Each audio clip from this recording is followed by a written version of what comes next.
Hello guys, welcome to my channel. Today we are going to see how to fix Steam must be running to play this game problem.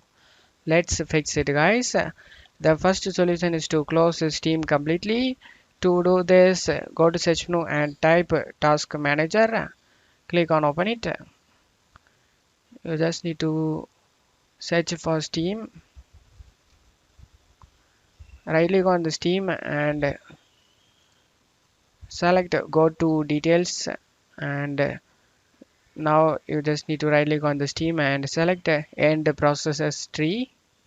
Select end process tree, and after doing this, now you need to close stuff here, and you can check if the problem solved or not.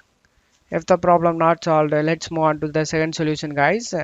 The second solution is to verify game files.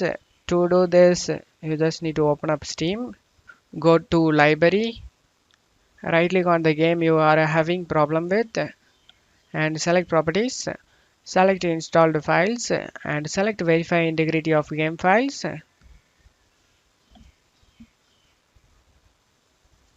After finishing this, you can check if the problem solved or not.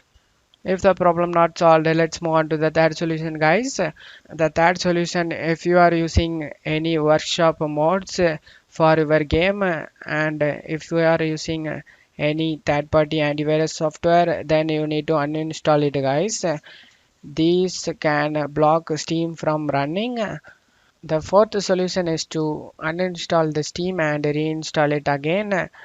Before uninstalling Steam, take a backup of your Steam games guys. I hope one of these solutions fixed your problem guys. If the video helped you, don't forget to leave a like. You can also subscribe me and support me guys. Thank you.